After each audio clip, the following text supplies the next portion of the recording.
ఓం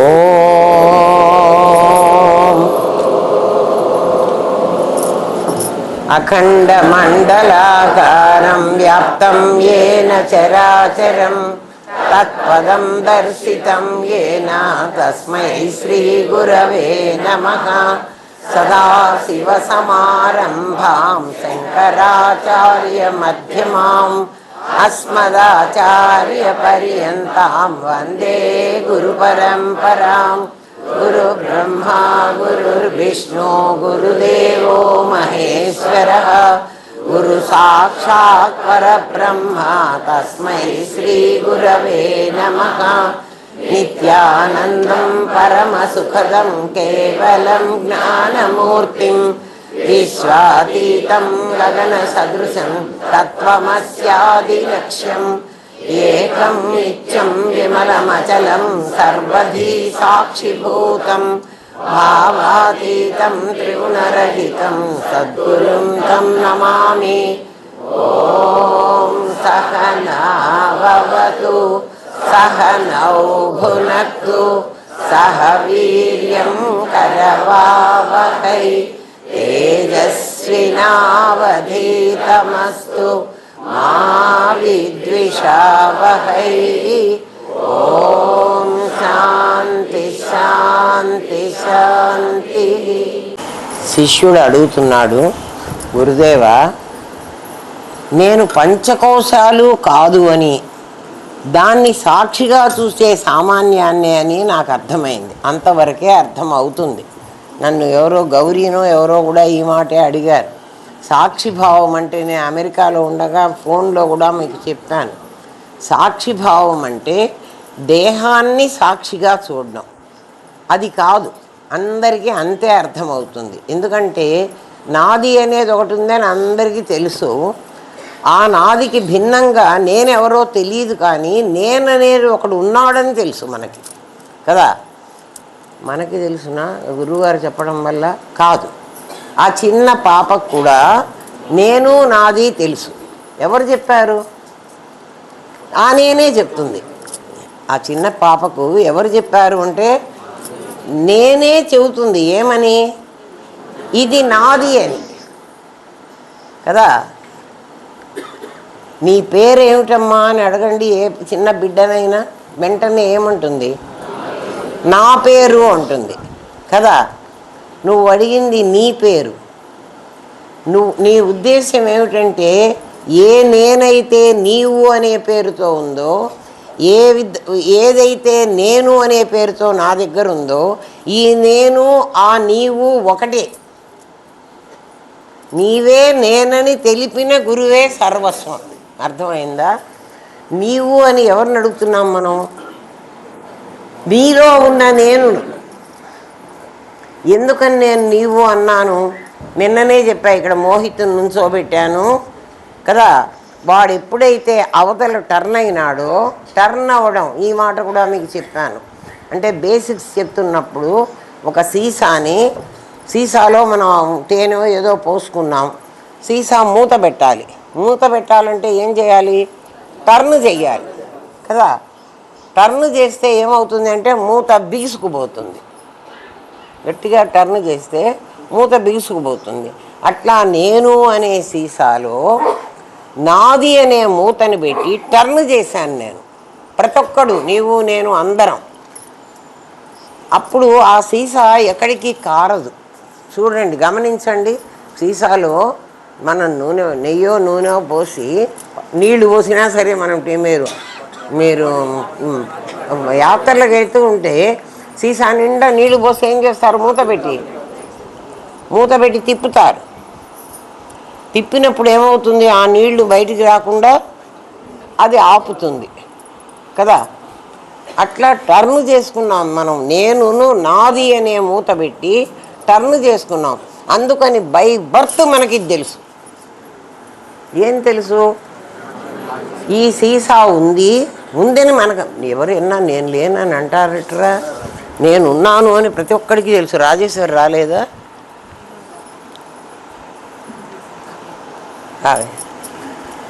ఏమ్మా, అందుకే మానుకోద్దర్రా అని చెప్తాను. నేను అనేటువంటి సీసాని నాది అనే మూత పెట్టి నేను టర్న్ చేసేసాను. ఇంకా నీళ్లు కారవు అంటే నేను అనేది నీకు చచ్చినా తెలియదు. సీసా మూత తిప్పిన తర్వాత ఈ నీళ్ళు ఎట్లా కారేసి సీసాలో తీసుకుపోతామా? పోం.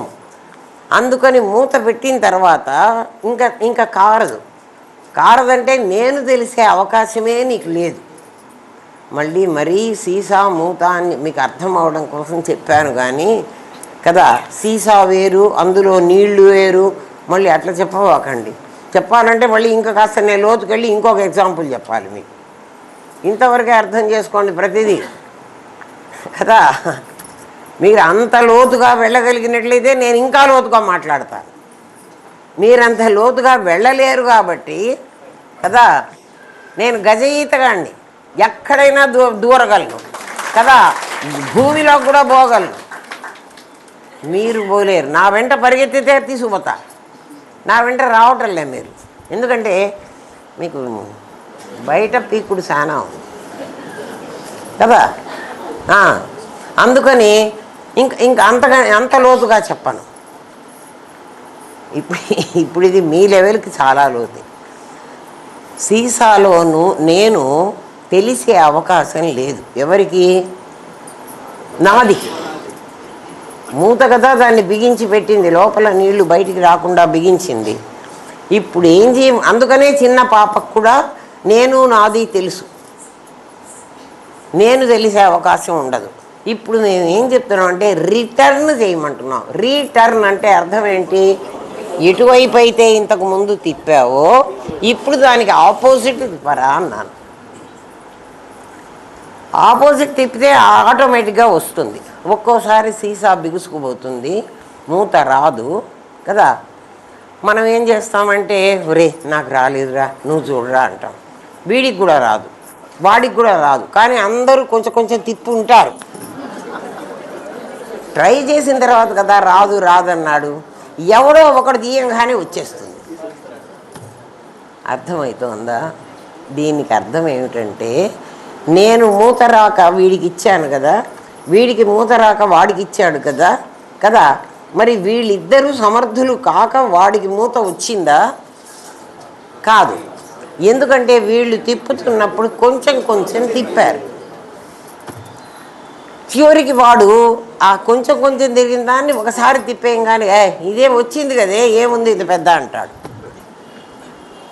నేను తిప్పినప్పుడు ఒక జన్మ, వాడు తిప్పినప్పుడు ఇంకొక జన్మ. అంటే ఈ జన్మలో నేను ట్రై చేశాను, నాకు రాలే. ఇంకో జన్మలో వాడు ట్రై చేశాడు, అంటే వాడుగా నేనే, వాడికి రాలే. మూడో జన్మకి వెళ్ళాను, ఎందుకంటే 7 భూమికలు ఉన్నాయన్నాడు కదా, వాడికి రాలే. మరి ఎవడికి వచ్చిందంటే వాడికి వచ్చింది. ఎందుకు వచ్చింది అని అడిగితే చూడండి, కృష్ణ పరమాత్మ ఏమంటాడంటే చాలా తేలిక, మీకు కష్టం ఎందుకు అయింది అంటాడు. అక్కడ నాకు రాకపోబట్టి కదా నేను వీడికి ఇచ్చాను, ఇది దుర్లభము అంటాడు వీడు. అంటే రెండూ కరెక్టే. కృష్ణుడే ఏమన్నాడు ఒక చోట, ఇది చాలా కష్టం అన్నాడు. ఆ కృష్ణుడే ఇంకో చోట ఏమన్నాడు, సుసుఖం కర్తం అర్జున ఇదేముంది నాకు వచ్చింది చూడంటాడు. వాడు ఏమంటున్నాడు అంటే అహంకారంతో అంటున్నాడు, ఇదేముంది, ఇది నాకు వచ్చింది కదా, మీకు రాలేదు కదా అని. ఇప్పుడు సీసా మూత తీయడానికి ప్రయత్నించిన వాళ్ళందరూ సాధకులు. అర్థమైందా? మూత ఎవడైతే తీయగలిగాడో వాడు జ్ఞాని కదా. అందరూ ట్రై చేస్తున్న వాళ్ళందరూ సాధకులు. అసలు మూత మూసుకున్నవాడెవడు అంటే అజ్ఞాని. అజ్ఞానికి జ్ఞానికి అంతే తేడా. అజ్ఞాని అంటే తెలియనివాడు, జ్ఞాని అంటే తెలిసినవాడు. ఏం తెలియనివాడు అంటే నేను నాది అనేవి 2 ఉన్నాయని. ఏమ్మా అక్కడ ఎవరు కూర్చున్నారా అంటే అక్కడ ఎంతమంది మనుషులు ఉన్నారు అంటే ఒకడే కూర్చుని ఉంటాడు అనుకో, ఒక్కడే ఉన్నాడంటాడు. కానీ నిజంగా అక్కడ 2 ఉన్నారు. బాగా గుర్తుపెట్టుకోండి, అక్కడ 2 ఎవరున్నారు? ఒక నేనుగాడు, ఒక నాదిగాడు. నేనుగాడినేమో లోపలికి పంపించి నాదిగాడు నాట్యం వేస్తున్నాడు. అంటే 2 మనుషులు ఉన్నారనాలనా? 2 ఎంటిటీస్ ఉన్నాయి. ఇద్దరు మనుషులు కాదు, ఒక మనిషిలోనే ఇద్దరున్నారు. ఆ ఇద్దరిలో ఒకడిని వస్తువు అని, ఇంకొకడిని ఆభాస అని అంటారు. ఇది మీకు తెలుసు. ఒకడిని ఏమంటారు? వస్తువు అంటారు, ఇంకొకడిని ఆభాస అంటారు. ఈ 2 పేర్లు ఒకసారి బోర్డు మీద రాస్తాను, గుర్తుపెట్టుకో. 2 ఉన్నాయని ప్రతి ఒక్కడికి తెలుసు. ఎందుకంటే 2 ఉండకపోతే ఆ లోపలిది బయటికి రాలేదు. మూత లేకపోతే ఓపెన్ అయిన సీసాలోంచి వాటర్ ఎప్పుడైనా రావచ్చు కదా. రెండోది మూసి ఉంది. మూసి ఉంది అంటానికి ఏమిటంటే మనకెవ్వరికి కూడా నేను తెలియదు, మీకు కాదు, మామూలు కర్నూలులో ఉండే సామాన్య ప్రజలు ఎవరికి కూడా తెలియదు అందామా అంటే అస్సలు తెలియకపోలేదు, కొంత తెలుసు. కొంత తెలిసి అరే నేను నాది అని మనమే మాట్లాడుతున్నాం కదా, ఆ నేనెవడో కొంచెం తెలుసుకుందాము అన్నటువంటి వాడు ఎవడంటే వాడు జిజ్ఞాసి. జిజ్ఞాసి అంటే ఏమిటి? ఆ నేనును తెలుసుకోవాలి అని అనుకున్నవాడు జిజ్ఞాసి కదా. అసలు నేననేది లేనే లేదు, ఈ నాదే నేను అనుకునేవాడు అజ్ఞాని. పదాలు చూడండి ఎట్లు వచ్చినాయో, అంతే కదా. ప్రతి ఒక్కడికి 2 ఉన్నాయని తెలుసు. అద్వైతులు ఏం చెప్తారంటే ఆ 2లో ఒకటి వస్తువు, ఒకటి ఆభాస అంటారు. వస్తువు అని ఎందుకన్నారంటే వస్ అనేటువంటి ధాతువుకి, వస్ అనేది ఒక ధాతువు, సంస్కృతువుకి ఉండడం అనే అర్థం.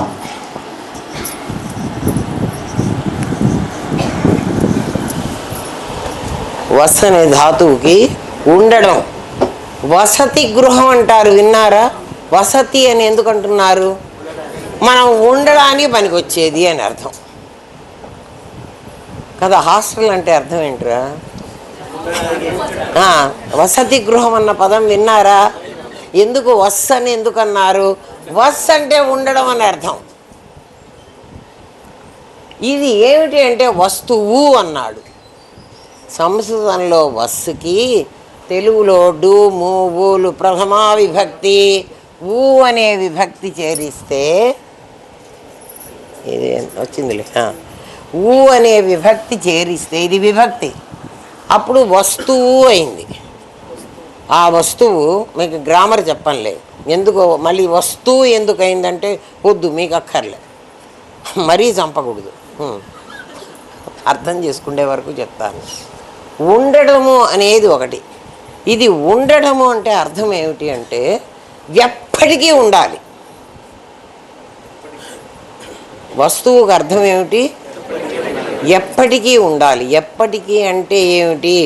భూత భవిష్యత్ వర్తమానాల్లో ఉండాలి, అంటే అసలు కాలంలో ఉండాలి, దేశంలో ఉండాలి, కాలంలో ఉండాలి.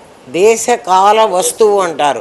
వస్తువుకి ఉనికికి ఎక్కడ ఉండాలి అంటే అది దేశంలో ఉండాలి, అది కాలంలో ఉండాలి. అర్థమవుతుందా? ఎలా ఉండాలి అన్నప్పుడు నామరూపక్రియలుగా ఉండాలి. వస్తువు ఉండాలి, నామరూపక్రియలుగా ఉండాలి. ఎందుకు నామరూపక్రియలుగా ఉండాలంటే వస్తువు అన్న పదం నిరాకారం, ఉండడం అనేది నిరాకారం రా. అది సాకారం అయితే ఎవడు ఉండాలి? వసతి గృహం, వసతి గృహం అంటే ఉండేది. ఎవడు ఉండాలి? ఎవడో ఒక వ్యక్తి ఉండాలి కదా. స్టూడెంట్స్ అందులో ఉండాలి, ఎవడో ఉండాలి అని చెప్తున్నాడు. ఉండేది ఒకటి, అందులో ఉండేవాడు ఒకడు, ఇద్దరు రావద్దు. కాబట్టి వస్తువు అనే దానికి ఎవడు ఉండాలి అన్న దానికి ఆభాస ఉండాలి. వస్తువులో ఎవడు ఉండాలి? ఆభాస ఉండాలి. అప్పుడు వస్తువు నేను అవుతుంది. నేను పైన రాయకూడదు, కింద రాయాలి. కానీ కింద మీకు అందరికి కనపడదని, ఇంకా కిందికి పోతే కనపడదని నేను పైన రాస్తున్నా. వస్తువులో ఎవరుండాలి? నేను ఉండాలి. ఆభాసలో ఎవరుండాలి? నాది ఉండాలి కదా. ఇది దేశంలో కాలంలో ఉండి తీరాలి. అంటే దేశ కాలాల్లో ఉండవలసింది వస్తువు, అందుకని మీకు ఇక్కడ వస్తువు అని చెప్తున్నాడు. దీంట్లో ఉండవలసింది నామ అంటే ఆలోచన. అక్కడికి ఇక్కడ నిరాకారం కదా, ఇక్కడికి వచ్చేటప్పటికి నిరాకారం అయింది. ఆలోచన నిరాకారమే కదా. ఆకారం వచ్చేసింది రూప. ఇక్కడ ఇది నిరాకారం, ఇది సాకారం. ఏమ్మా, ఇది నిరా, ఇది సా. మళ్ళీ అర్థం కాదా? నీరా అనుకున్నారంటే చాలా తప్పు. ఏమ్మా, అందుకని కారం రాస్తాలి. నీరా అనుకుంటే కళ్ళు అయిపోతుంది. ఇష్టం వచ్చినట్టు రాసేస్తూ ఉంటారు, తప్పులు, అక్షరాలు రావు. ఇది నిరాకారం, ఇది సాకారం. సాకారం అవుట్లైన్ మాత్రమే కదా. ఈ అవుట్లైన్ దగ్గరకు వచ్చేప్పటికి నిన్న మనం నేర్చుకున్న పాఠాన్నే దాన్ని మళ్ళీ చెప్తున్నాను. అవుట్లైన్ దగ్గరకు వచ్చేటప్పటికి ఇదేమైంది? ఈశ్వర సృష్టి అయింది.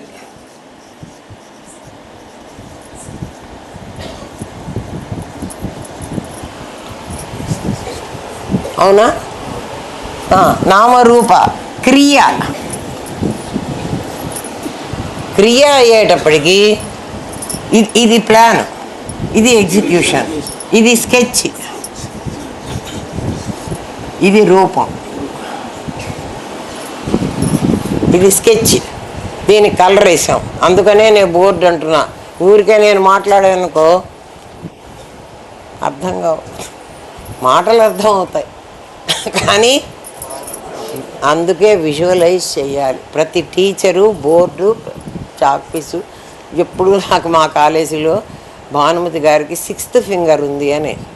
6th ఫింగర్ లేకపోతే 5 వేళ్ళు. మా ఫ్రెండ్సే వచ్చారా, నీకు 6 వేళ్ళు ఉన్నాయంటే చూపించు అని. ఇదిగో ఇది 6th ఫింగర్. ఏమ్మా, రాసేటప్పుడు బోర్డు మీద, తర్వాత రెడ్డింగ్ పెన్.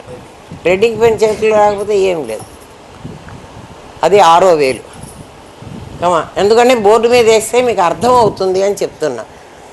మాకేం అర్థం అవుతుంది లేండి, మాకు అర్థమయ్యేదే అర్థం అవుతుందంటే మీ కర్మ, నేను ఇంకేం చేయలేదు దానికి.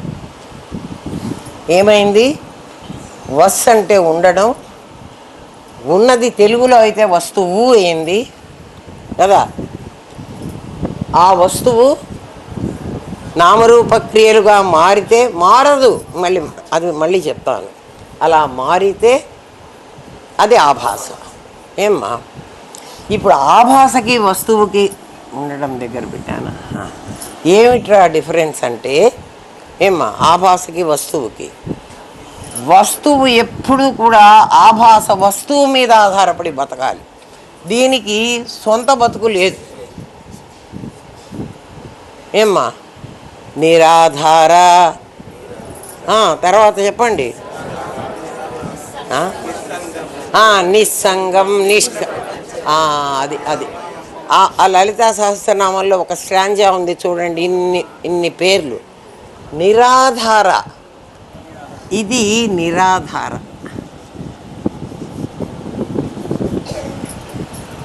ఎందుకని? దీనికి ఆధారం లేదు, ఇది ఆధారం.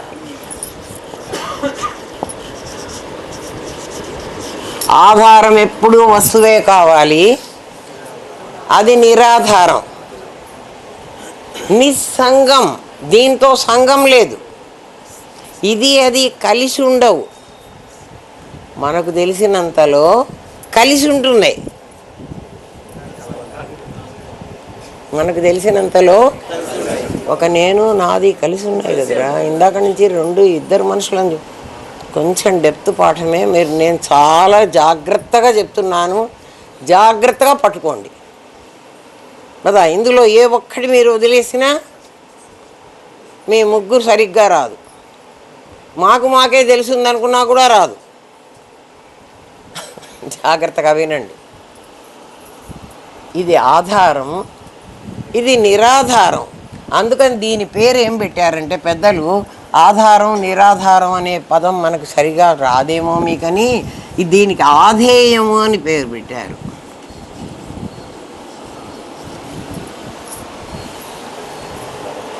ఇది ఆధారము, అది ఆధేయము. ఆధేయం ఎప్పుడూ కూడా ఆధారం మీదనే ఆధారపడి ఉండాలి, కానీ దాంతో సంఘం ఉండకూడదు, దాంతో సంబంధం ఉండకూడదు. మీకు అది అర్థం కావాలంటే నాకు నా కొడుకుతో సంబంధం ఉంటుంది. ఎందుకని? వాడు నా కొడుకే కాబట్టి సంబంధం ఉంది. నా కొడుకు నా మీద ఆధారపడ్డాడు. అది కాదు ఇది. మీరందరితో నాకు సంబంధం ఉందా లేదా? లేదు. నాకు అంటే నాదికి సంబంధం ఉండాల్సింది ఎవరికిరా? రెండు తాళ్ళు ముడేయాలంటే కొసలు కదా, ఈ తాడు కొస ఈ తాడు కొస కదా ముడియాలి కదా. కాబట్టి ఈ నాదికి ఇంకొక నాదికి ముడి, అందుకే పెళ్ళిలో ముడి. నాదికే పెళ్ళి, నేనుకు పెళ్ళికి లేదు. బాగా అర్థం చేసుకోండిరా కదా.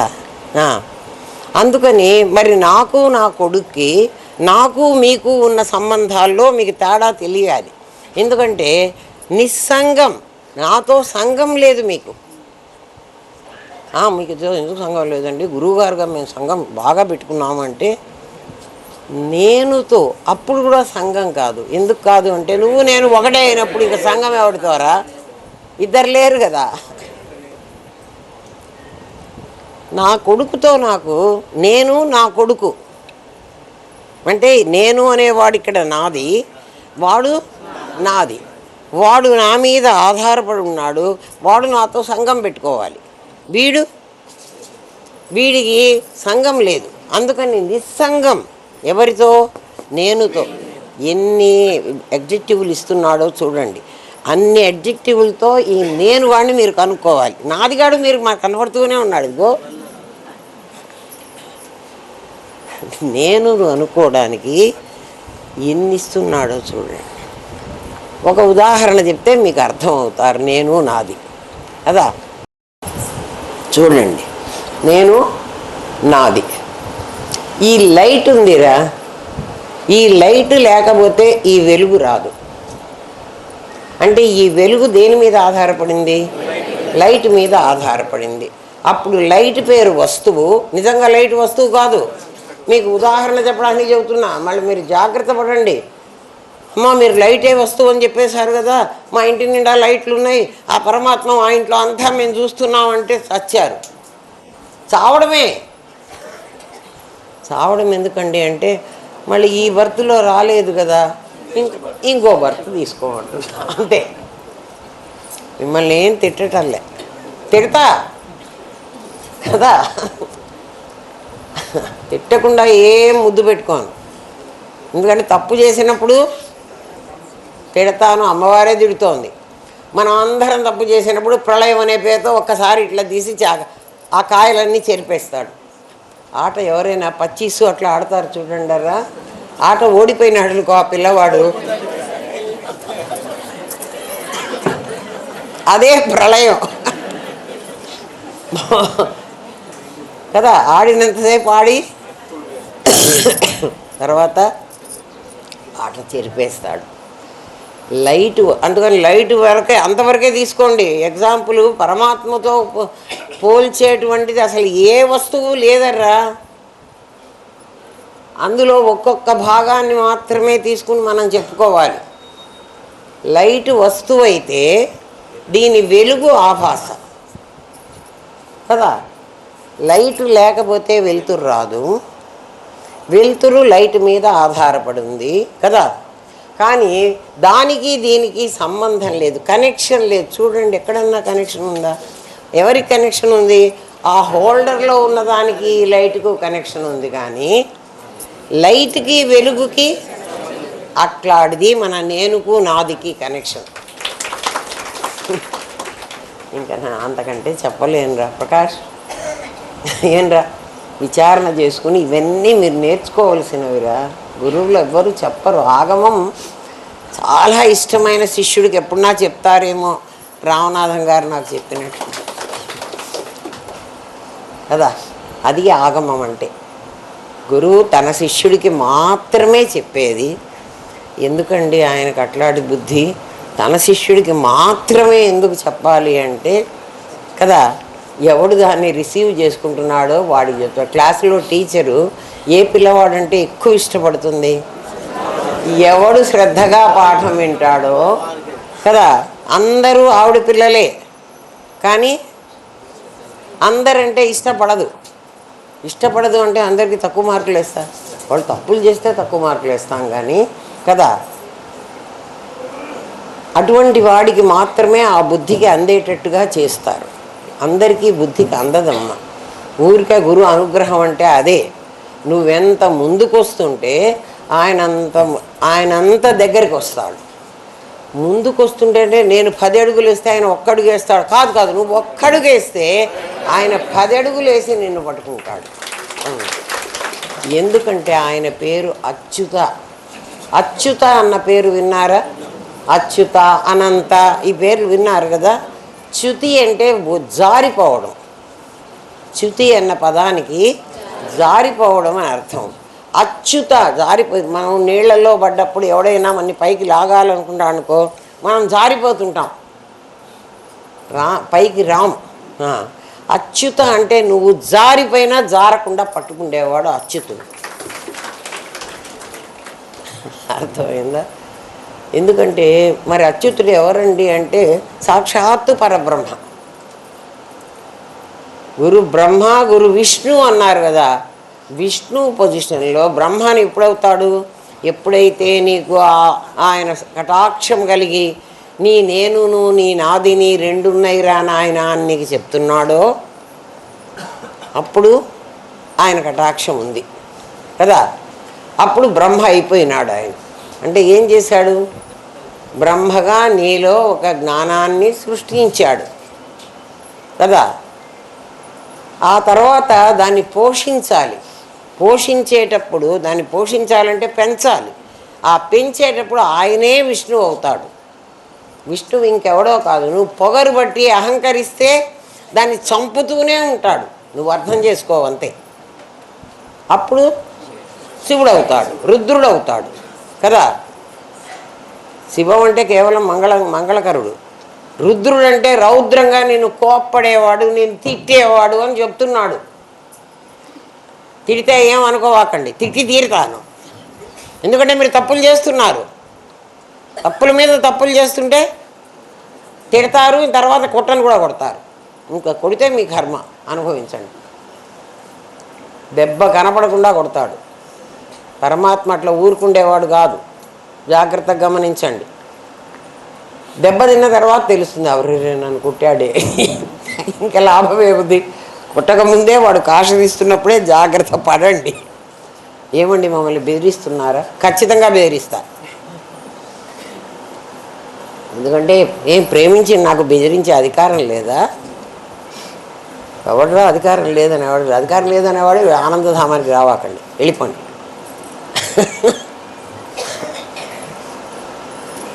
వస్తువు దాని ఆభాస, ఈ ఇద్దరికి సంఘం లేదు. ఒకళ్ళు లేకపోతే ఒకళ్ళు, వీళ్ళు ఉండడానికే వీలు లేదు. అంటే వెలుతురు ఉండడానికి వీలు లేదు లైట్ లేకపోతే. ఈ ఇద్దరికి సంబంధం లేదు. మామూలుగా ఈ ప్రశ్నలో ఏమంటున్నా అంటే, నేను పంచకోశాలు కాదని, జాగ్రత్తగా వినండారా, ఇంత చెప్తే కానీ మీకు అర్థం కాదు. దానికి సాక్షినని నాకు అర్థమైంది అంటున్నాడు. ఎవరు అంటే శిష్యుడికి ఇప్పటికి ఎంతవరకు అర్థమైంది? అప్ టు హియర్ ఇంతవరకు అర్థమైంది. ఎంతవరకు అర్థమైంది? వస్తువు అనేది వేరే ఉంది, ఆభాస అనేది వేరే ఉంది. వస్తువు మీద ఆధారపడి ఆభాస బతుకుతుంది. ఆభాసకి వస్తువుకి ఏ సంబంధము ఉండదు కదా. వస్తువు దేశకాల వస్తువుల లోపలికి దూరిపోతుంది కదా. లేకపోతే ఎక్కడ ఉండాలి? అది దేశంలో ఉండాలి, కాలంలో ఉండాలి. అది వస్తువుగా ఉండాలి. దీనికి అర్థం చెప్తా వినండి. నేను 1942 జూన్ 14 పుట్టే కదా.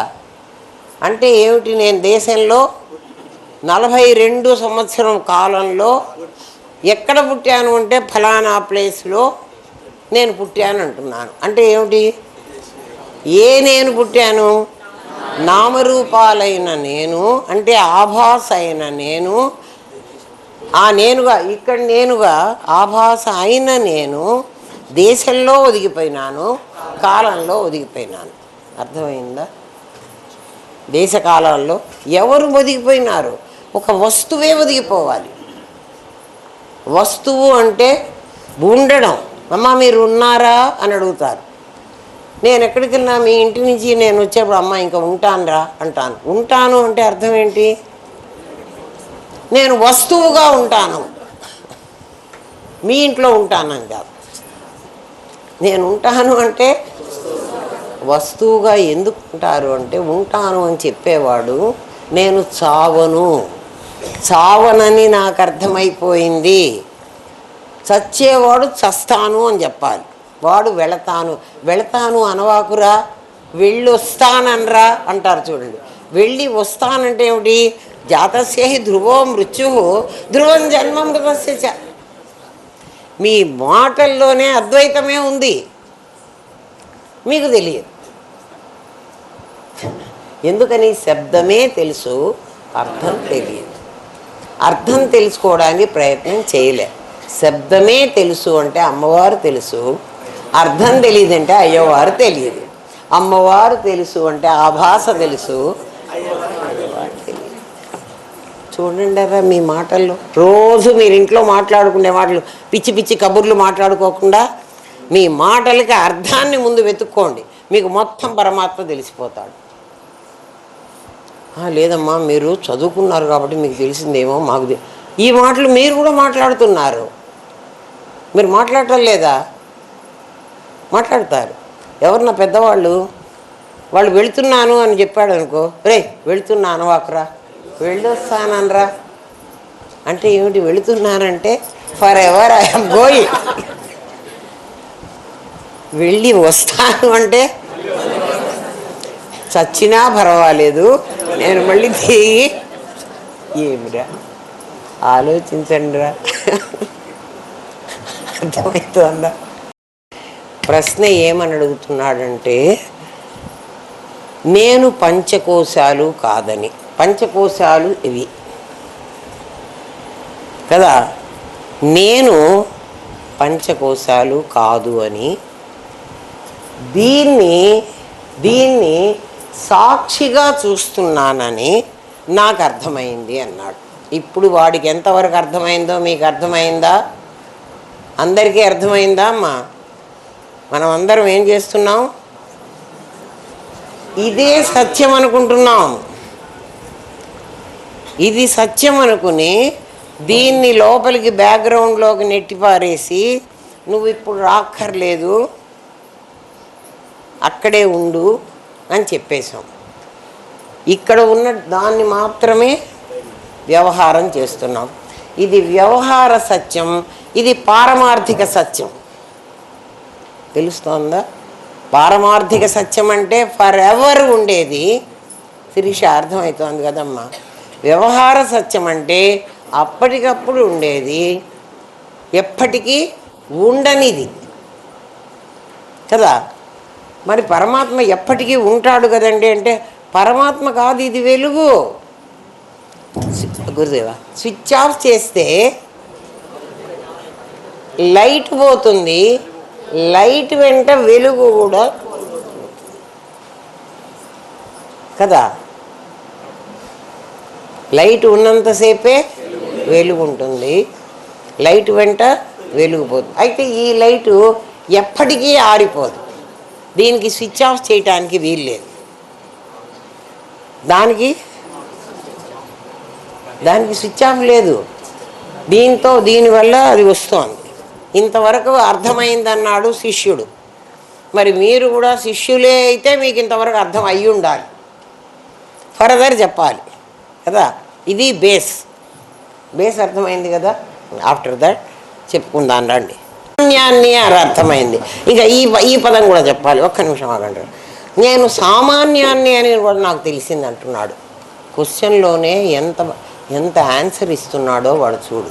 అంటే ఆ ప్రశ్నని నువ్వు కనుక విడమర్చుకుంటే నీకు అర్థమైపోతుంది కదా. అదే కదా ప్రశ్నకి జవాబు అంటే అర్థం ఏమిట్రా? ప్రశ్నని ఎలాబొరేట్ చేస్తే జవాబుని కుదిస్తే కండెన్స్ చేస్తే ప్రశ్న, అంతే. నేను సామాన్యాన్ని అని నాకు అర్థమైంది అంటున్నాడు. ఎందుకంటే దాన్ని ఎప్పుడైతే సాక్షిగా చూశాడో వీడు సామాన్యం అంటున్నాడు. మరి ఇదేమిటి అంటే దీని పేరు విశేషం. ఇది సామాన్యం, అది విశేషం కదా. అంటే సామాన్యం లేకపోతే విశేషం ఉండడానికి అవకాశం లేదు. ఇది బంగారం, మీకు సామాన్యం అంటే అర్థం చెప్తున్నా, మీరు గుర్తు చేసుకోవడం కోసం. ఇది బంగారం కాదు. బంగారం అయితే వాట్ అబౌట్ ఇత్తడి, వాట్ అబౌట్ సిల్వర్, మీకు గుర్తు చేయటం కోసం చెప్తున్నా. ఇది బంగారం, ఇది నగ, ఇది వస్తువు, ఇది ఆభాస. మీకు తెలిసిన లాంగ్వేజ్ ఇది. ఎందుకంటే విశేషము అంటే ఇది సామాన్యం కదా. సామాన్యం ఎందుకంటే అన్ని వస్తువుల మీద సమానంగా పరుచుకుని ఉండేది అని అర్థం. ఏ వస్తువుల మీద? నగలు, గొలుసుంది, గాజులు ఉన్నాయి, మీకు ఇవన్నీ చెప్పినవే. అంటే ఆ క్లాసులో ఆ లెవెల్లో చెప్పా. ముక్కు పుడక ఉంది, నేను ఇంకా కిందికి వంగలేనురా. కాలేజీలో బోర్డు అయితే చక్కగా రాసుకుంటూ పోతా. ఏమ్మా, గొలుసు ఉంది, గాజులు ఉన్నాయి, ముక్కు పుడక ఉంది. ముక్కు పుడక చిన్నది, గొలుసు చాలా పెద్దది, గాజులు అంటే ఇవి వీటి అన్నిట్లో కూడా అంతటా పరుచుకుని ఉంది. ఎక్కడా కూడా ఖాళీ లేకుండా మొత్తం ఉండేది బంగారం. సామాన్యము అంటే అర్థం సమానంగా, ఈక్వల్గా. దీన్ని బట్టి చీమలో, బ్రహ్మలో, శివ కేశవాదులలో మనం ఏమంటున్నాం అంటే నాకంటే శివుడు గొప్పవాడు, నాకంటే కేశవుడు గొప్పవాడు కదా. ఆదులు, ఇంకా ఇంద్రుడు, ఇంకా ఎంతమందో ఉన్నారు కదా మనకి. ముక్కోటి దేవతలు ఉన్నారు. మొన్ననే ముక్కోటి ఏకాదశి కూడా అయిపోయింది కదా. ఉత్తర ద్వారంలో దర్శనం చేసుకొని వచ్చారు. ఎందుకంటే అద్వైతం తెలియని వాళ్ళు అట్లాగే చేస్తారు. మేమేమో వాళ్ళని విమర్శిస్తూ ఉంటాం. ఎందుకని విమర్శిస్తూ ఎందుకుంటామంటే పిల్లలు అజ్ఞానంలో ఉండి చిన్నపిల్లలు తప్పులుగా మాట్లాడుతుంటే పెద్దవాళ్ళు ఏం చేస్తారు? మరీ చిన్నపిల్లలైతే వాడి ముద్దు మాటలే అని సంతోషపడుతూ ఉంటారు. ఇంకా కొంచెం పెద్ద పిల్లలై తప్పులు మాట్లాడుతుంటే దుంపదగా ఎందుకు రాట తప్పు మాట్లాడుతారు, అది కరెక్ట్గా మాట్లాడరా అని రోడ్డు తిడతారు కదా. ఇంకా వాళ్ళు తప్పులే మాట్లాడుతామంటే నీ కర్మరా అని వదిలేస్తారు. అంతేనా? సమానంగా పరుచుకుని ఉండేది ఏదైతే ఉందో, చీమలో, బ్రహ్మలో, శివ కేశవాదు. నువ్వు శివుడు కేశవుడు నాకంటే పెద్దవాళ్ళు అనుకుంటున్నావు, నేను చిన్నవాడిని అనుకుంటున్నావు. అదే ఆయన కించిజ్ఞుడు కదా, నేను కించిజ్ఞుడిని, వాడు సర్వజ్ఞుడు. ఎవడు? శివుడు కేశవుడు. వాళ్ళు చాలా గొప్పవాళ్ళు, నేను చాలా తక్కువ. కాదు, చీమలో బ్రహ్మలో అన్నాడు. చీమ అంటే చాలా చిన్నది, బ్రహ్మ అంటే చతుర్ముఖ బ్రహ్మ, పరమాత్మ కాదు. పరమాత్మ నిరాకారం కదమ్మా. బ్రహ్మలో అన్నాడంటే ఇది దీంట్లో, అది గుర్తుపెట్టుకోండి. ఇది పరమాత్మ, దీనిలో, దానిలోనే ఉండాలి. మనం అందరం ఎవరున్నా, తెలిసిన వాడైనా తెలియని వాడైనా, దోమైనా చీమైనా దానిలో అయినా వాడు ఒకడే ఉండాలి. సమానంగా పరుచుకుని ఉన్నాడట. ఎట్లా పరుచుకుని ఉన్నాడంటే పెద్దదైన గొలుసులో, పెద్దదైన ఏనుగులో ఇంత పరమాత్మ, చిన్నదైన చీమలో ఇంత పరమాత్మ ఉన్నాడా? లేడు, ఈక్వల్గా ఉన్నాడు. ఇదేమిట్రా తమాషా, ఈక్వల్గా ఉండడం ఏమిటి అంటే చీమ ఎంత మేర ఉంటే అంత పరమాత్మ ఉన్నాడు కాబట్టి అంతటా ఉన్నట్టే కదా. ఏనుగు ఎంత పెద్దదైతే అంత పరమాత్మ ఉన్నాడు, దాంట్లో అంత పరుచుకుని ఉన్నాడు కదా. చిన్న చెక్క ముక్కలో చెక్క ఉంది, పరుచుకుని ఉంది. ఈ పెద్ద టేబుల్లో, ఈ కుర్చీలో కదా ఏం పరుచుకుని ఉంది? చెక్క పరుచుకుని ఉంది. మరి కుర్చీ ఏమిట్రా? కుర్చీ విశేషం, బల్ల విశేషం, చిన్న కర్ర ముక్క విశేషం, సమిధ విశేషం. దాంట్లో సమానంగా ఏదైతే పరుచుకుని ఉందో అది నేను. ఆ నేనుకి ఒక ఉపయోగం ఉండకూడదు, నాదికి ఉపయోగం ఉండాలి. నేను బంగారంగా ఉన్నప్పుడు సాలిడ్గా ఉండి అది ఎక్కడ ఉండాలి? ఈనపెట్టెలో పడి ఉండాలి. ఎప్పుడైతే అది గాజు అయిందో ఇమీడియట్గా నా చేతికి తగిలించుకుంటున్నా.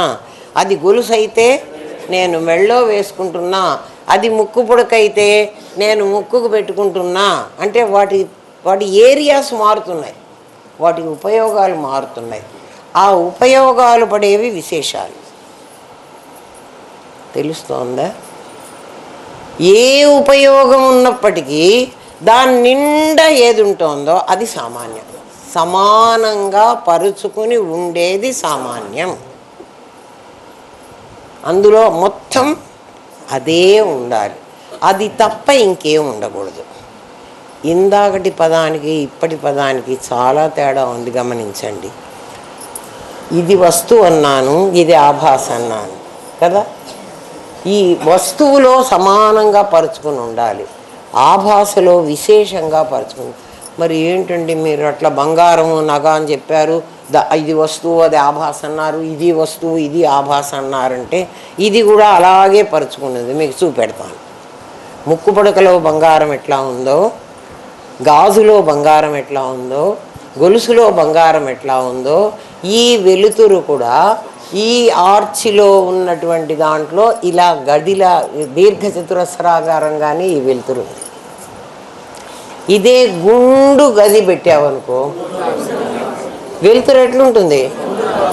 మరి వస్తువు ఆభాస ఏ వస్తువులో ఉంటే సమానంగా పరుచుకోని లేదా? మరి మీకు నష్టమేముంది? బంగారం అయితే మీకు కనపడుతోంది, ఇది మీరు చూసే. అద్వైతికి అట్లా ఆడుకుంటాడు వాడు. అందుకే ఏకం విజ్ఞానేన సర్వం విజ్ఞాతం భవతి. ఎవడికైతే ఒక్కటి తెలుస్తుందో వాడికి అన్నీ తెలుస్తాయి. ఒక్కటి తెలియకపోతే ఏం తెలియదు. ఆ ఒక్కటి తెలుసుకోమంటాడు, ఆ ఒక్కటి అడక్కంటాడు సినిమాలు.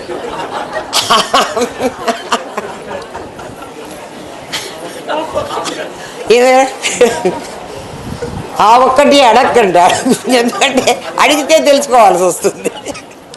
ఎందుకు వచ్చింది పలు అని. సామాన్యం విశేషం తెలిసింది కదా. ఇప్పుడు ప్రశ్న మళ్ళీ చెప్తాను. అన్ని సాక్షిగా చూచే సామాన్యాన్ని అని నాకు అర్థమైంది. నాకు ఇంతవరకు తెలిసింది గురువుగారు, నేను అనేవాణ్ణి సామాన్యాన్ని, నాది అనేది నా ఆభాస, నేను వస్తువుని, ఇది ఆభాస, నేను బంగారాన్ని, ఇది నా నగ, నేను కారణాన్ని, ఇది నా కార్యం కదా, నేను ఐడియాని, ఇది నా థింగ్. ఇంకా ఈ ఇష్టం మీరేమన్నా చెప్పుకోండి అని నాకు అర్థమైంది. ఇంకేం అర్థం కావాలరా నాయన? ఇప్పుడు నాకు ప్రాబ్లం ఏంటంటే నన్ను వ్యాపించమన్నారు. ఎట్లా వ్యాపించేది గురువుగారు? నాదిని నేనని ఇది నాదని నాకు అర్థమైంది. అంటే వాడికి ఏం తెలిసింది అంటే ఇప్పటి వరకు ప్రత్యభిజ్ఞ నాకు తెలిసింది. నన్ను ఈ ప్రపంచం అంతా నీలోకి మింగేయరా అన్నారు. నన్ను ఎట్లా మింగమంటారండి కదా. దీన్ని ఎందుకు మింగలేకపోతున్నాను, నాకు భయం అంటున్నాడంటే వాడు, ఇది నాకు వేరుగా కనిపిస్తోంది. ఎవరు? నా నాది నాకు వేరుగా కనిపిస్తోంది. దీన్ని నా లోపలికి మింగేయమంటే నా నాదిని ఎప్పుడైతే నేను ఇంకొకటి ఉన్నది అని చూశానో, నా దగ్గర బంగారం ఉంది అని నేను చూడలే, నా దగ్గర గొలుసు ఉంది, గాజు ఉంది, కమ్మ ఉంది అని చూస్తున్నా. విశేషాలకి అర్థం ఏమిటంటే అది ఇది కాదు, ఇది అది కాదు. ముక్కుపుడక, నువ్వు కాసేపు గాజు పని చెయ్యవే, చేతికి తగిలించుకుని పోతా, నాకు చేతికి గాజు లేదు, నువ్వు గాజులాగా కాసేపు యాక్ట్ చెయ్యమ్మా అంటే నేను చేయలేనంటుంది. గాజు ఇవాళ నాకు ముక్కుపుడక లేదు, లేకపోతే మెళ్ళో నెక్లెస్ లేదు, నిన్ను మెడకేసుకుని పోతానే అంటే నన్ను ఎట్లేసుకుంటావు, వేసుకోవడానికి వీలు లేదంటుంది. ఎందుకు లేదు అని మళ్ళీ అడిగితే మా అమ్మ నాన్న నన్ను గాజులాగా బంధించేశారు, నన్ను బంగారంగా పెట్టమను, ఏం కావాలంటే అది అవుతా. అమ్మ నాన్న ఏం చేశారు, నన్ను బంధించేశారు, నాకు లిమిటేషన్ పెట్టారు, నన్ను లిమిటెడ్ కంపెనీ చేసేశారు. నేను మల్టీ ఎంఎన్సి కావాలి. నేను వాడి క్వశ్చన్ ఏంటంటే, నేను వ్యాపించమన్నారు కదా, నేను ఎలా వ్యాపించేది? లిమిటెడ్గా ఉన్నాను. ఈ శరీరంలో బంధించబడ్డప్పుడు 5 అడుగుల 3 అంగుళాల శరీరమే నాది. 1 అడుగు పెంచుకుందామంటే ఇంపాసిబుల్. ఎందుకంటే గాజుని 2/4 సైజు చేసి నాకు తగిలించాడు వాడెవడో. దీన్ని నా దగ్గర ఈమె ఎవరో 2/6 ఆమె ఉందనుకుందాం. కాసేపు అమ్మ కాసేపు ఈ గాజు నువ్వు వేసుకోవే అందా అంటే, నీ గాజు నాకు ఫిట్ అవ్వదు, పో, వదిలేయిపోయింది, పడేస్తుంది. ఏమిరా ఇప్పుడు మీరేం చెప్తున్నారు? 2/6 కాదు, 2/8 కాదు, ఇంకా 2/10 ఏదో అంత మొత్తం ప్రపంచం అంతా వ్యాపించమంటున్నారు నన్ను. నేను ఎట్లా వ్యాపించేది? క్వశ్చన్ బాగుందా? డౌట్ బాగుందా? డౌట్ అడగండిరా అంటే ఒక్కడు అడగడు, డౌట్ రాదు. ఏం చేద్దాం కదా, విచారణ చేస్తే డౌట్ వస్తుందిరా. ఎక్కడి వరకు ప్రశ్నలు వస్తాయంటే, సముద్రంలో అలలు ఎక్కడి దాకా ఉంటాయి? ఒడ్డు వరకా? ఒడ్డు ముందర ఉంటాయి అలలు, మధ్యలో అలలు ఉండవు.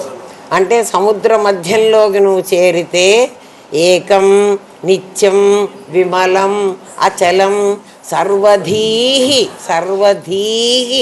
సాక్షిభూతం. ఇక్కడ సింగిల్ ధీకే సాక్షిభూతం. అర్థం చేసుకోండిరా, సంస్కృతం రాక్కర్లేదురా, పదాలు విడదీసుకోండిరా, మీకే తెలుస్తుంది. భావ అతీతం. నాకు భావం ఒకటి ఉంది, ఆ భావానికంటే బియాండ్ దట్ భావ దాన్ని దాటి నా భావం ఎంతవరకు చేయగలనంటే, నా లిమిటెడ్ శరీరమే నేను అనుకున్నాను కాబట్టి దీనికి సంబంధించినటువంటి నా మొగుడు, నా పిల్లలు, నా ఇల్లు, నా ఆస్తి, ఇంతవరకే నాకు భావం. మరి నన్ను ఏం చేయమంటారండి? నన్ను లిమిటెడ్ చేసి పెట్టాడు ఈ కంసలివాడు. గాజు అంటోంది, నన్ను 2/4 సైజు చేసి ఫిక్స్ చేశాడు, నన్ను భానుమతిని చేసి ఫిక్స్ చేశాడు, దాన్ని వసూసం చేసి ఫిక్స్ చేసేసాడు. ఇప్పుడు ఏం చావాలి కదా? మళ్ళీ వాడి దగ్గరికే పోయి నన్ను వ్యాప్తం చేయరా అంటే, అమ్మో అట్లా చేయటం నాకు చేత కాదు, నిన్ను ఇంకో గాజు కాబట్టి కమ్మ చేయమంటే చేస్తా, ఉంగరం చేయమంటే చేస్తా, అంతేగాని నేను ఇంకోటి చేయటం నా చేత కాదండి. మరి ఎవరి దగ్గరికి పోవాలి? ఎవరికి చేత కాదు. నా దగ్గర బంగారం ఉందంటే ఏ కంసలో వాడి దగ్గరికి పోయినా ఇంకో నగ చేసి ఇవ్వగలడు, కానీ నన్ను బంగారంగా మార్చగలిగిన స్థితి వాడి దగ్గర లేదు. ఈ కంసలు వాడు బంగారంగా మార్చగలడు, అన్నీ కూడా కరగబెట్టి ఇచ్చేస్తాడు. కానీ ఇక్కడ బంగారంగా మార్చగలిగిన గొప్ప కంసలి వాడు ఇదిగో ఇక్కడ ఉన్నాడు. ఎన్ని నాదులనైనా ఉప్ప చేశాడు నా గురువు. ఎంత గొప్పవాడే అసలు! ఆయన్ని కాదు మీరు చూడలేదు కానీ ఆయన ప్రేమని మీరు అనుభవించలేదు కానీ అనుభవిస్తున్నారు ఇప్పుడు కూడా కదా. చాలా అసలు వ్యక్తి కాదు ఆయన, ఒక శక్తి. ఆయన మనిషి కాదు, సాక్షాత్తు పరబ్రహ్మ అన్న పదానికి రామనాథం గారే తార్కాణం.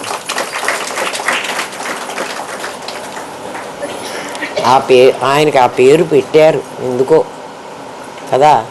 నేను ఎప్పుడు అనుకుంటూ ఉంటా, నిజమే రామనాథుడు రాముడికి నాథుడు కదా. నాథుడు అంటే భర్త భరించేవాడు, రాముణ్ణి భరించేవాడు ఎవడు? ఆత్మారాముడు, వాడే వీడు.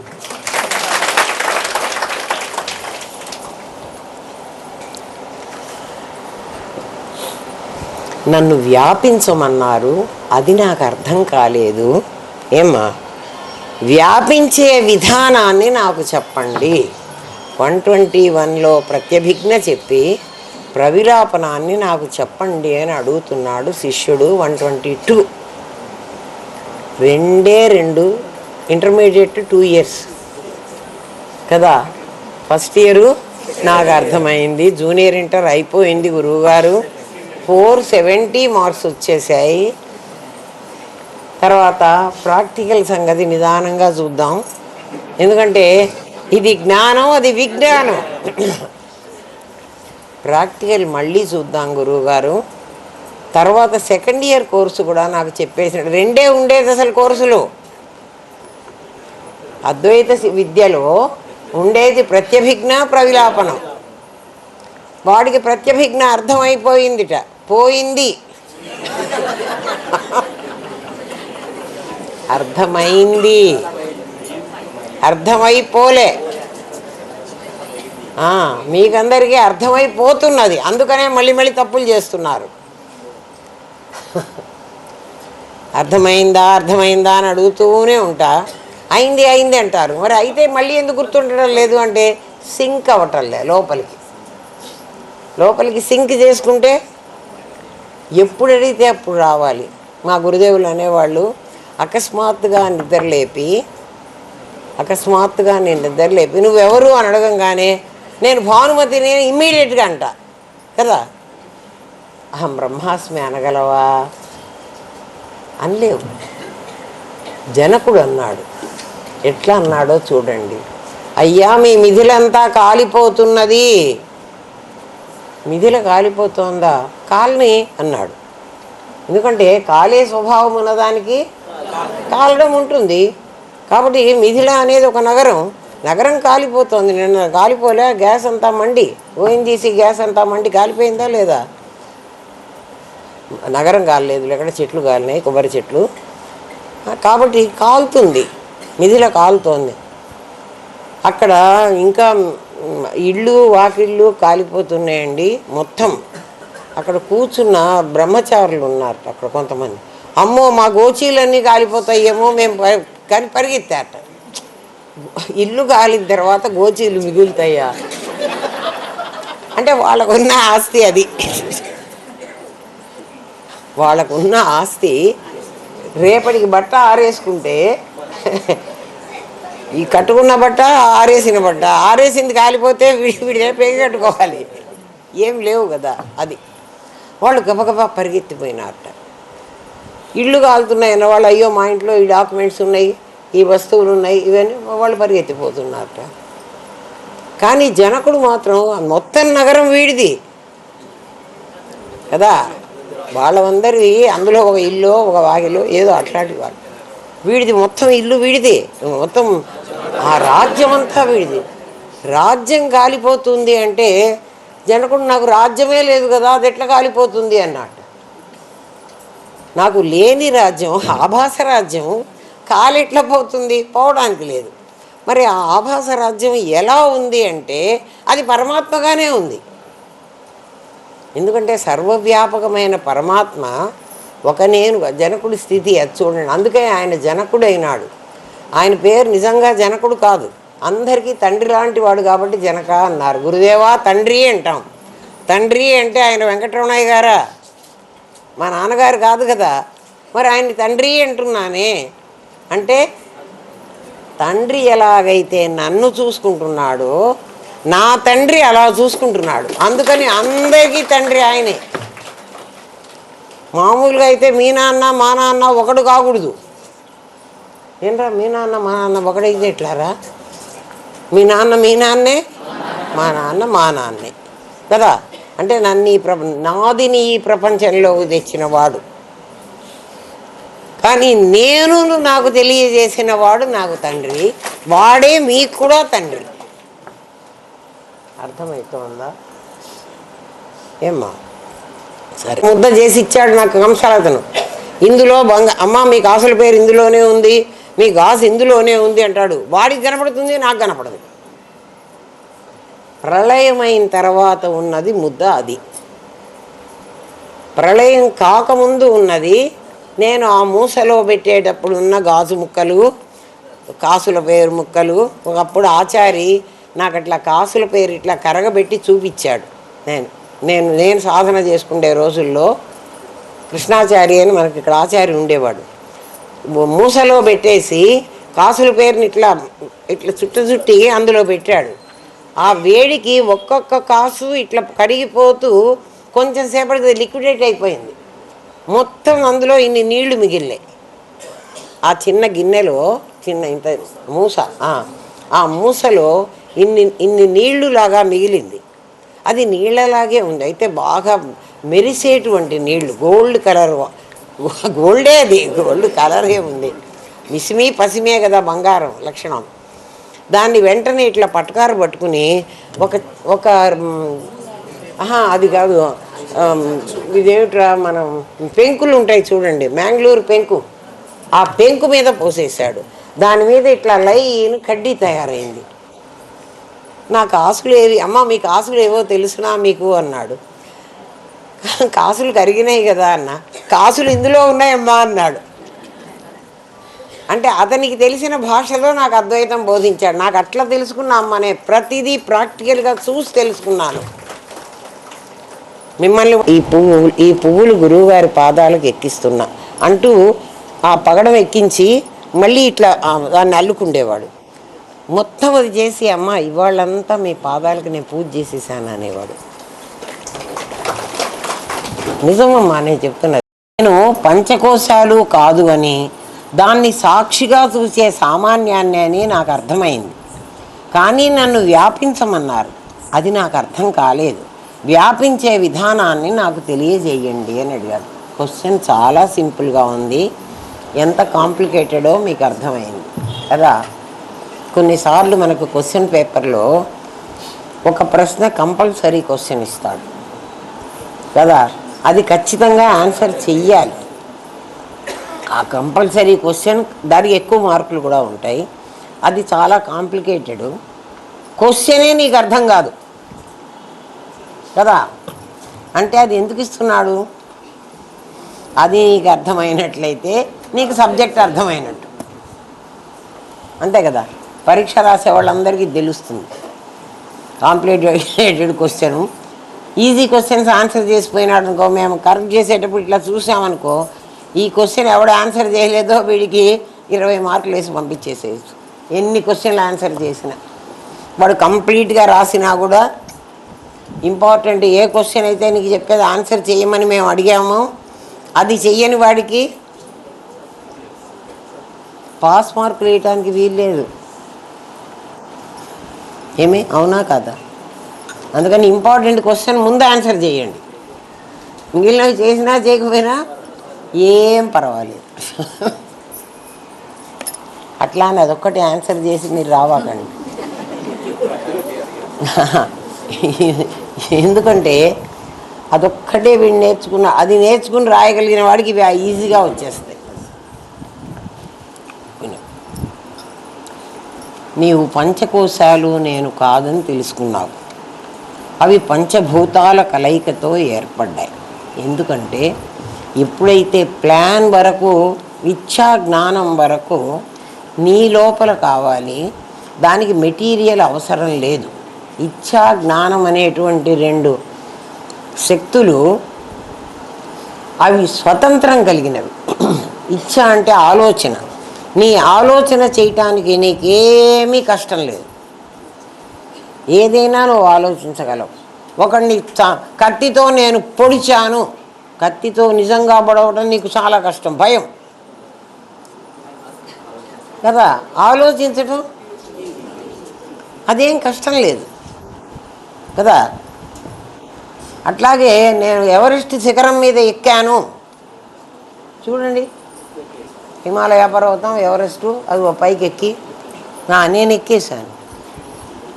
ఎక్కువ నిజంగా అది కథ.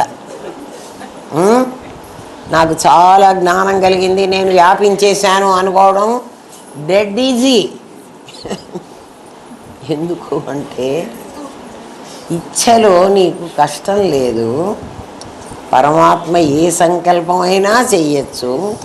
ఆ సంకల్పాన్ని ఇంప్లిమెంట్ చేసుకున్నప్పుడు నీకు చాలా కష్టం వస్తుంది. ఏమ్మా, ఇచ్చ తర్వాత జ్ఞానానికి కూడా నీకు కష్టం లేదు. జ్ఞానం అంటే ఏమిటో మళ్ళీ చెప్తాను. ఇందులో ప్రతిదానికి ఇంతంత చాప్టర్ ఉంటుంది. ఇచ్చ జ్ఞానం అనేటప్పటికీ అంటే లడ్డూ చెయ్యాలనేది ఇచ్చ. దానికి కావలసిన పిండి వెంటనే శనగపిండ, బియ్యపిండ, గోధుమ పిండ ఇష్టం. కానీ దేనికి ఏది కావాలి అన్నది నీ జ్ఞానం. ఏ మెటీరియల్తో నేను అది చేయాలి అనేటువంటిది నీ జ్ఞానం. ఇచ్చా జ్ఞానం వరకు నీకేం కష్టం లేదు, ఎవ్వరి సహాయమో అక్కర్లేదు. సంకల్పం చేయగలవు. ఆ సంకల్పాన్ని ఎలా నేను కార్యరూపం ధరించుకోవాలో నీకు తెలుస్తుంది, చేయగలవు. క్రియలోకి వచ్చేటప్పటికీ యు కాంట్, నువ్వు చేయలేవు. ఎందుకని? క్రియ మెటీరియల్ కావాలి. క్రియలో చెయ్యాలంటే మెటీరియల్ కావాలి. ఇందాక మెటీరియల్ కావాలన్నారు కదండి మీరు, అంటే మెటీరియల్ నాకు సంకల్పంలోనే కావాలి, ఫిజికల్ మెటీరియల్ నాకు అవసరం లేదు. ఫిజికల్గా మెటీరియల్ కావాలి.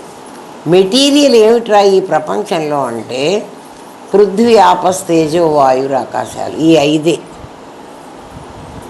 అపంచీకృతమైన పంచమహాభూతాలు. ఈ మెటీరియల్ని అది కాంపోజిషన్ చేయాలి. ఎట్లా అంటే కంపోజ్ చేయాలి. దీంట్లో కొంచెం, దీంట్లో కొంచెం, దీంట్లో కొంచెం తీసుకుని నేను కలుపుకోవాలి. ఒక్క మెటీరియల్తో నాకు రాదు. బంగారాన్నే తీసుకోండి. బంగారం అనేటువంటి ఒక సాలిడ్ మెటీరియల్ నాకు కావాలి. నాకు బంగారమే లేకుండా నాకు కాసుల పేరు చేయమంటే ఎవడు చేయలేడు. కాబట్టి ఒక బంగారం అనేది నాకు కావాలి. బంగారం ఒక్కటి ఉంటే సరిపోలే, దాన్ని కరగబెట్టడానికి నాకు నిప్పు కావాలి, నాకు మూస కావాలి, నాకు పొయ్యి కావాలి, నాకు బొగ్గులు కావాలి. ఇవన్నీ కూడా లేకపోతే అది తయారు కాదు. పోనీ కరగబెడితే అయిపోయిందా? ఆ కరగబెట్టేది లిక్విడ్ కాగానే, ఎందుకంటే స్పేస్ మాస్ అయింది అంటే మీకు అర్థం చేసుకోండి, సైన్స్ అదే చెప్తుంది, స్పేసే మాస్ అవుతుంది. Space as it is mass అవుతుందా? కాదు. అది ఫస్ట్ అది గ్యాస్ ఫామ్ అవ్వాలి, ఆ తర్వాత లిక్విడ్ ఫామ్ అవ్వాలి, ఆ తర్వాత సాలిడ్ ఫామ్ అవ్వాలి కదా. సాలిడ్ ఫామ్లో ఉన్నప్పుడు మాత్రమే నేను పదార్థాన్ని తయారు చేయగలను. అది పృథ్వీ కదా.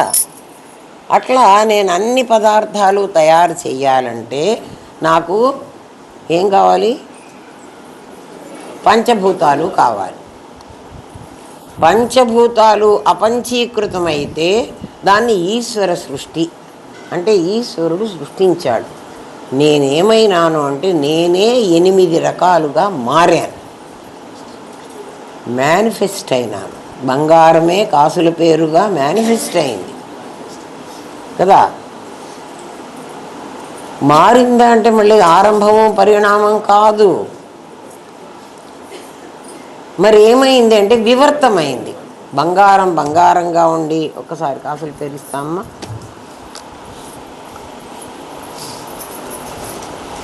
మాకు తెలుసులేండి కాసుల పేరు అంటే, మీకు తెలిసిన కాసుల పేరు వేరు, నేను చూపెట్టే కాసుల పేరు వేరు. ఇందులో బంగారము లేనటువంటిది ఏమీ లేదు. ఒక్క సెల్, ఒక్క అణువు కూడా బంగారం కానిది లేదు. ఇది బంగారం కాదులేమ్మా అనుకోండి, నేను మీకు చూపించడానికి తీసుకువచ్చాను. బంగారం కానటువంటిది దీంట్లో. ఇక్కడ బంగారం లేదా అంటే ఇక్కడ ఉంది, ఇక్కడ లేదా ఇక్కడ ఉంది, ఇక్కడ లేదా ఇక్కడ ఉంది, ఇక్కడ లేదా ఇక్కడ ఉంది. ఇదంతా కూడా బంగారమే. బంగారము మారి ఉందా, బంగారంగానే ఉందా? బంగారంగానే అంటే అర్థం ఏమిటి? దాని మెరుపు, దాని మిసిమి, దాని పసిమి, దాని వెయిటు అంతా ఉంది దీంట్లో. అంతా బంగారంగా ఉన్నప్పుడు, నాకు సాలిడ్గా ఉన్నప్పుడు, బిస్కెట్గా ఉన్నప్పుడు ఏ మెరుపుతో ఉందో సేమ్ అట్లాగే ఉంది. కానీ బిస్కెట్గా ఉన్నప్పుడు ఈ చిన్న చిన్న బిళ్ళలు, ఈ చైను, దీనిపైన ఉన్న ఈ గజ్జ, ఈ చిన్న గజ్జ, ఇవి లేవు. మరి ఇవిగా కనపడుతున్నది ఏమిటి? బంగారమే. అందుకని బంగారం కాసుల పేరుగా మేనిఫెస్ట్ అయిందంటాం.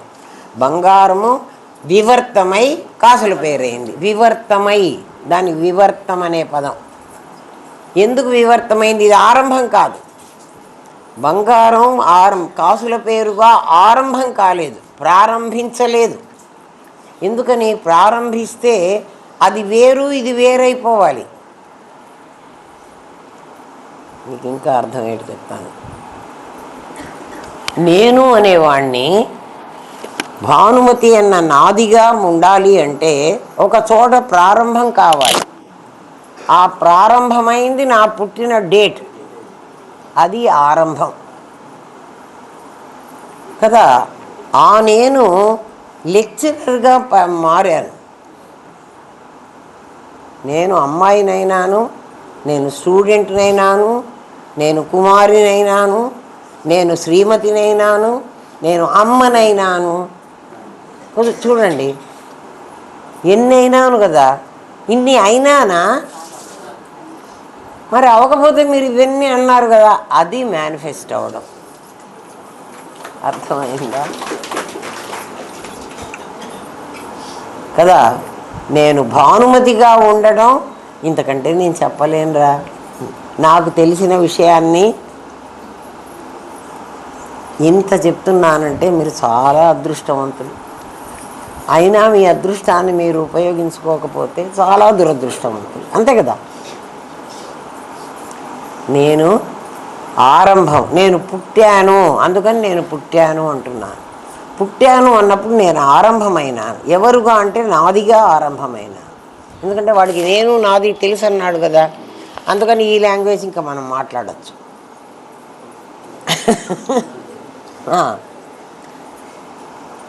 వాడు నాదిగా ఆరంభమైనాడు. నాదిగా ఎప్పుడో చచ్చిపోతాడు. అప్పుడేమవుతాడు? ఎండ్ అవుతాడు. ఏది ఆరంభమైందో అది అంతం కావాలి. ఆద్యంతాలు, ఆది అయినది అంతమవుతుంది. చావు అనేది న్యాచురల్ థింగ్. ఎవడైనా, అందుకే రాక్షసులందరూ అడుగుతారు, మేము చావకుండా మాకు వరం ఇవ్వమంటారు. అసలు అది ఇంపాసిబుల్. ఏ రాక్షసుడైనా పుట్టాడు కదా, పుట్టినవాడు ఏమవ్వాలి? చచ్చే తీరాలి. అందుకే భగవద్గీత ఉంది, జాతస్యకి ధ్రువో మృత్యు. పుట్టిన ప్రతివాడు చస్తాడురా నాయన. ఆరంభమైన ప్రతిదీ కూడా అంతమవుతుంది కదా. ఆరంభమైన ప్రతిదీ అంతమవుతుంది. పరిణామం చెందిన ప్రతిదీ మళ్ళీ ఒరిజినల్ స్టేట్కు రాదు. పరిణామం అంటే మార్పు. ప్రతి 7 సంవత్సరాలకి మన శరీరంలో ఉన్న కణాలన్నీ మారుతాయి. మారిన కణాలు మళ్ళీ ఒరిజినల్ స్టేట్కు వెళ్ళవు.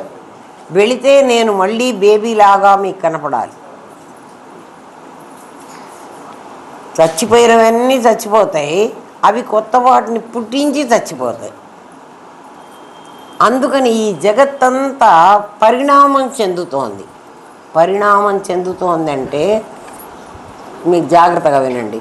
మా ముత్తాత గారు ఇప్పుడు లేరు, కానీ మా ముత్తాత గారే నాలాగా ఉన్నారు.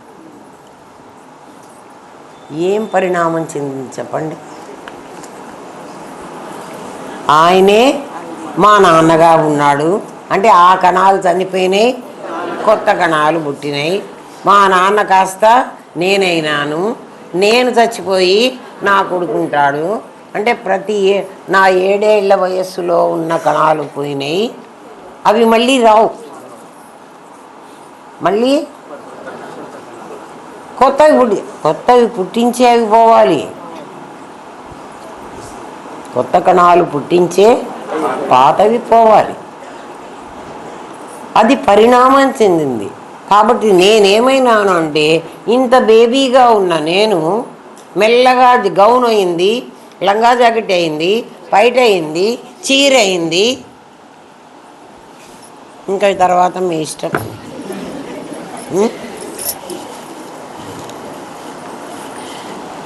ఇవన్నీ నేను వేసుకున్న వేషాలు.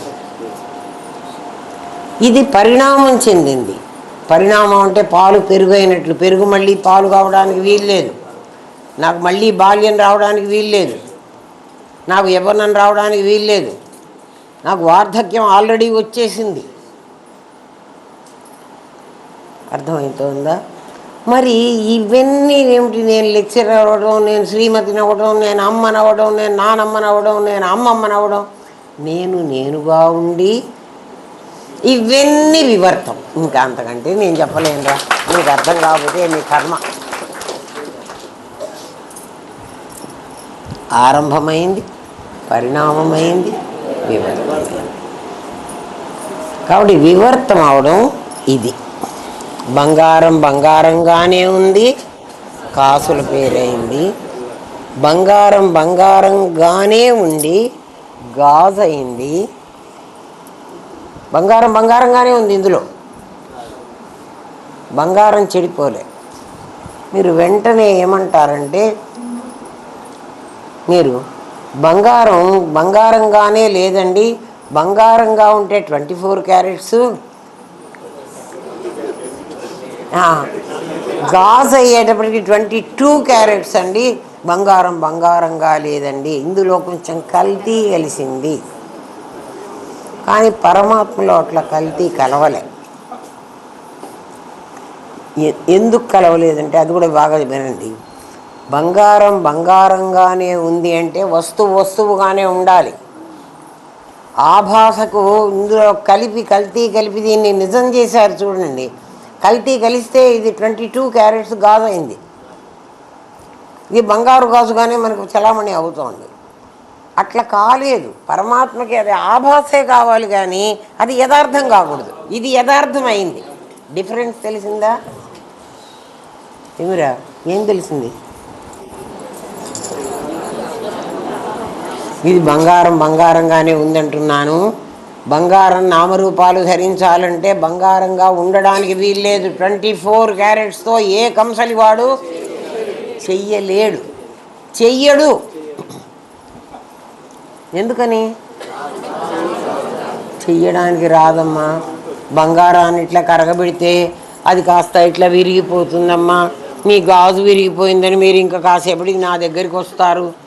ఈ గాజు గట్టిగా ఉండాలంటే మీకు చిన్నప్పుడు నేను చెప్పాను కదా, సైన్స్ ల్యాబ్లోకి వెళ్ళి నేను నా ఫ్రెండు గాజులు 2 తీసుకెళ్ళి నైట్రిక్ యాసిడ్లో వేసి వచ్చాం.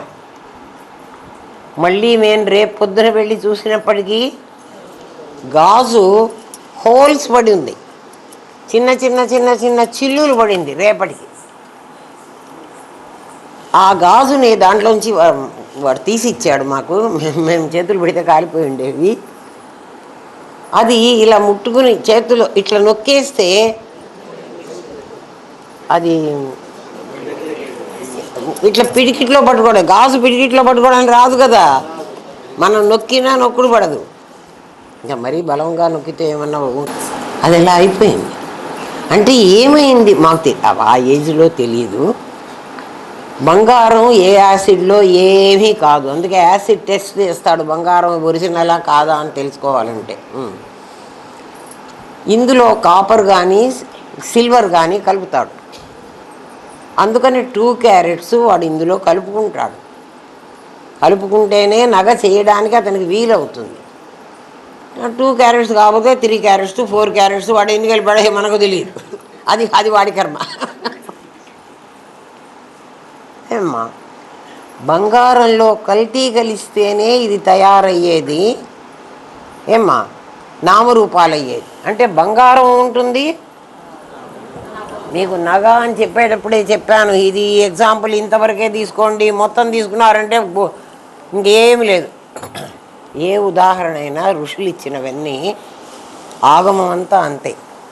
ఏ సెన్స్లో వాళ్ళు చెప్తున్నారో ఆ సెన్స్లో నువ్వు తీసుకున్నప్పుడు మాత్రమే అది నీకు అర్థం అవుతుంది. నీ సెన్స్ని దాంట్లో పెట్టకూడదు.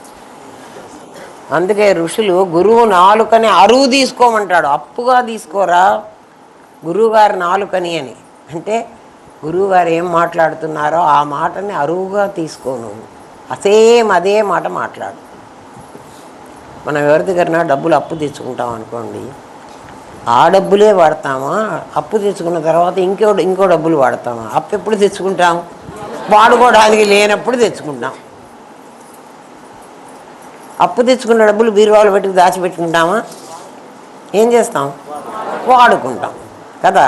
గురువుగారి నాలుగు అప్పు తెచ్చుకోమంటే అది నీ దగ్గర అది లేదు కాబట్టి అప్పు తెచ్చుకోరా, అప్పు తెచ్చుకున్న నాలుకని వాడుకోరా అని.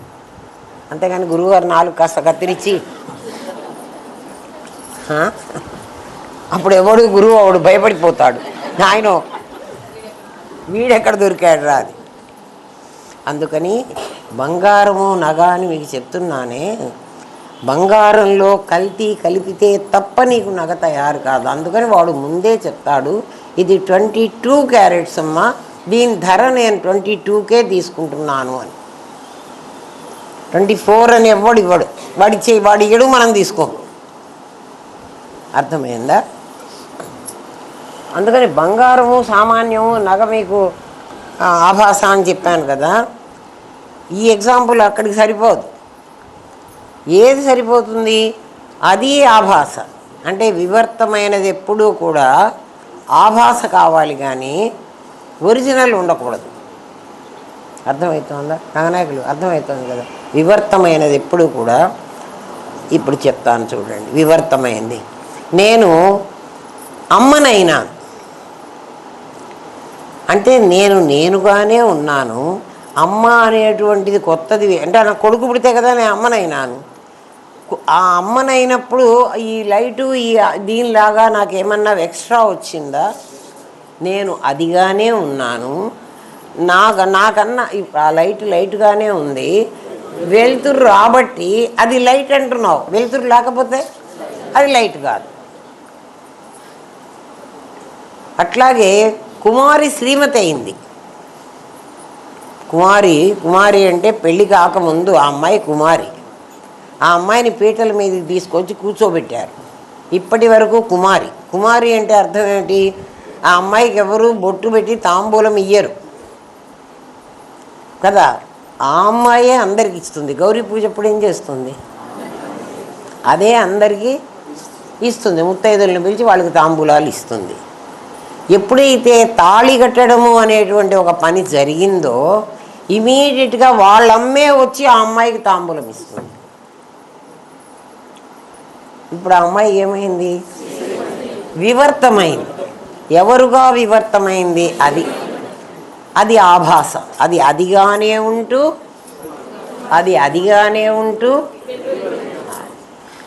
నన్ను ఏం చెప్పమంటారా? ఎన్ని రకాలుగా చెప్పమంటారా? అది సరే. ఇంకా ఇక్కడే ఉన్నానా? 7:36 అయింది. రేపు చెప్తాను, వినండి. పంచభూతాల కలయికతో ఏర్పడ్డాయి అంటున్నాడు. ఏర్పడలేదు, ఏర్పడినట్లు కనపడుతున్నాయి. అందుకని ఏర్పడ్డవన్నీ ఆభాసలు. నామరూపక్రియలన్నీ ఆభాసలు కావాలి. మరి ఏది వస్తువు కావాలి? నేనే వస్తువు. నేను ఆకారం ఉండడానికి వీల్లేదు. నిరాకారం. నిరాకారం ఎప్పుడవుతానో నేను వ్యాపిస్తాను. ఇప్పుడు నేను నన్ను వ్యాపించమన్నారు కదా, నేను ఎందుకు వ్యాపించలేకపోతున్నాను? నేను సాకారమై తగలబడ్డాను. ఇదిగో ఇది సాకారమైంది. అందుకని దీన్ని వ్యాపించవే అంటే వ్యాపించదు. వ్యాపించమంటే ఏమిటి? నేను గాజుగా పెట్టుకుంటానంటే ఇది గాజుగా రావాలి. ఇప్పుడు అందరూ చేస్తున్నారు కదా, ఒక దండ చేస్తారు, ఇదే వడ్డాణంలాగా పెట్టుకోవచ్చు అంటారు. వడ్డాణంలాగా పెట్టుకోవచ్చు కానీ ఇది వడ్డాణం కాదు. అది కథ. అంటే ఏమేమి కల్తీలు పనులు చేస్తున్నారో ఒరిజినల్ పరమాత్మ తెలియడు, తెలుసుకోవడానికి లేదు. ఇట్టాటి పాచి పనులన్నీ బాగా చేస్తుంటాడు. అవి పాచి పనులే. పాచి పని చేసేవాడిని ఏమనాలి? పని మనిషి అనాలి. కాబట్టి మనం అందరం పని మనుషులం. మన ఏం గమ్మంటున్నాడు గురువు? ఇంటి మనిషి గమ్మంటున్నాడు. పని మనిషి ఏమవ్వాలి? ఇంటి మనిషి అవ్వాలి. అవ్వండి, ఎట్లా అవుతారో మీ ఇష్టం. పని మనిషి ఎప్పుడు ఇంటి మనిషి అవుతుంది చెప్పండి? ఆ ఇంటి ఓనర్ని పెళ్లి చేసుకుంటే అవుతుంది.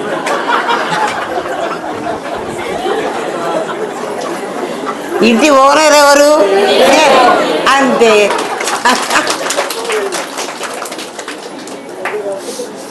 ఏంటర్రా అంత విస్తుపోతున్నారు? అమ్మ అంతా అధర్మం చెబుతున్నారు అనుకుంటున్నారా? మీ ఓనర్ని మీరు అట్లాగే పెట్టుకుని చాకరీ చేస్తున్నారా? వాడికే చాకరీ చేస్తున్నారు. ఏం చెప్పమంటారు చూడండి కదా. నేను చూస్తున్నాను, నేను తింటున్నాను, కళ్ళు అంటున్నాయి నేను చూస్తున్నాను, నోరు అంటుంది నేను తింటున్నాను కదా. ఎవరికి? నేను గాడికే కదా చాకరీ చేస్తున్నాయి వీళ్ళందరూ. ఇంద్రియాలన్నీ ఏం చేస్తున్నాయి? ఓనర్కి పని మనిషిగా ఉన్నాయి. నేను ఓనర్ని అని తెలుసుకుంటే పని మనిషి ఇంటి మనిషి అయిపోతాడు. ఏమైపోతాడు? అహం బ్రహ్మాస్మి అని ఎప్పుడైతే తెలుసుకుంటావో వాడేమో వస్తువు అయిపోతాడు, నువ్వు ఆభాస అయిపోతావు, నువ్వు లేకుండా పోతావు. అది అంతకంటే నువ్వు లేకుండా పోవడానికి వేరే మార్గమే లేదు. ఇది కూడా అర్థం కాకపోతే ఇంకా ఇంతకంటే చెప్పడానికి నాకు కూడా రాదు కదా. ఏ రోజుకు ఆ రోజు నేను సరైన లెక్చరర్నా, లేకపోతే నేను లెక్చరర్ కాకుండా తొడుగేసుకున్నానా, వాడెవడో సింహం కాకుండా ఆ సింహం తోలు కప్పుకొని నేను సింహాన్ని నేను వస్తాడు చూడు.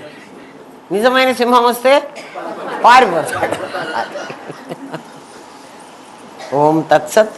స్వస్తి ప్రజాభ్యః పరిపాలయంతాం న్యాయేన మార్గేణ మహిన్మహేష. గో బ్రాహ్మణేభ్యః శుభమస్తు నిత్యం. లోకాః సమస్తాః సుఖినో భవంతు. ఓం పూర్ణమదః పూర్ణమిదం పూర్ణాత్ పూర్ణముదచ్యతే పూర్ణస్య పూర్ణమాదాయ పూర్ణమేవావశిష్యతే. ఓం శాంతి శాంతి శాంతి.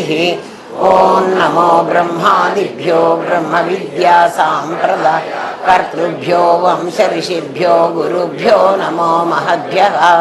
సర్వోపద్రవరహిత ప్రజ్ఞానఘనః ప్రత్యగర్ధో బ్రహ్మైవాహమస్మి బ్రహ్మైవాహమస్మి బ్రహ్మైవాహమస్మి బ్రహ్మైవాహమస్మి. నేను బ్రహ్మమున్నే అని గట్టిగా కూర్చోండి. ఎందుకు బ్రహ్మము గారో తెలుస్తుంది. నువ్వు బ్రహ్మం అయ్యే ఉన్నావురా, నీకు తెలియలేదు అంతే. తెలుసుకునేదాకా విను. తెలుసుకున్న తర్వాత